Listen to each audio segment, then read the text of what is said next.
আসসালামু আলাইকুম।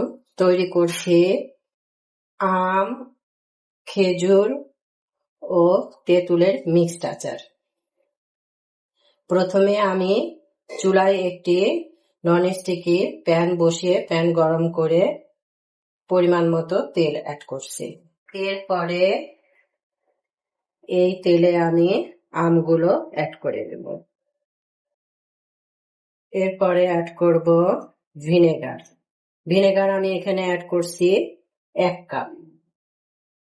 তারপর অ্যাড করছি রসুন পেস্ট।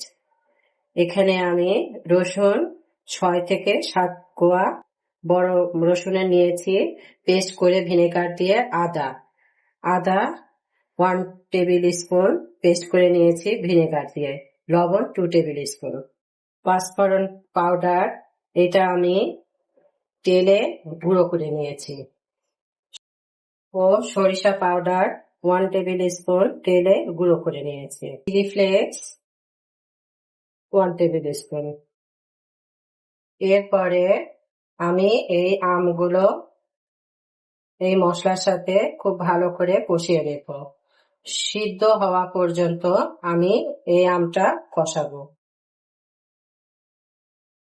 সো ভিউয়ার্স, এই যে আমার এই আম যখন এরকম মোটামুটি সিদ্ধ হয়ে যাবে, এই পজিশনে আমি আমের সাথে আমি তেঁতুল অ্যাড করব।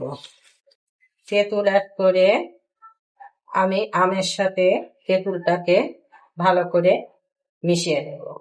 আম তেঁতুল ভালোভাবে মেশানো হয়ে গেলে এতে আমি গুড় অ্যাড করে দেব। অ্যাড করে আমি এই গুড় একদম গলে পানি বের হয়ে যাবে সেই পর্যন্ত নাড়বো মাঝে মাঝে, এবং সেই গুড়ের পানি শুকাবো এবং আপনাদের সাথে শেয়ার করব।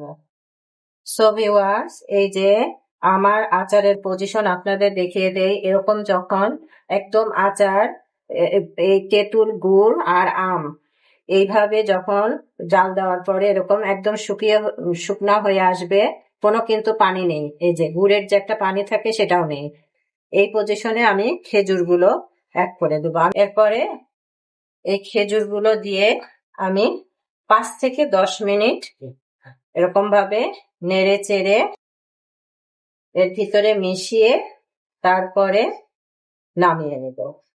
নামিয়ে এটা আমি ঠান্ডা করে রোদ্রে দিব, 1 থেকে 2 দিন রোদ্রে দেব। তারপরে আমি এটা সারা বছরের জন্য স্টক করব বয়মে রেখে এটা আমরা সারা বছর খেতে পারবো, কিন্তু মাঝে মাঝে এটা রোদ দিতে হবে। আমি আপনাদের দেখিয়ে দিব কিভাবে আমি বয়মে স্টক করছি। আর আমার এই রান্না, আমার এই আচারের রেসিপি যদি আপনাদের ভালো লাগে তাহলে অবশ্যই লাইক, শেয়ার ও কমেন্ট করে আমাকে জানাবেন এবং সাবস্ক্রাইব করে আমার পাশেই থাকবেন। আজ এখানেই, আল্লাহ হাফেজ।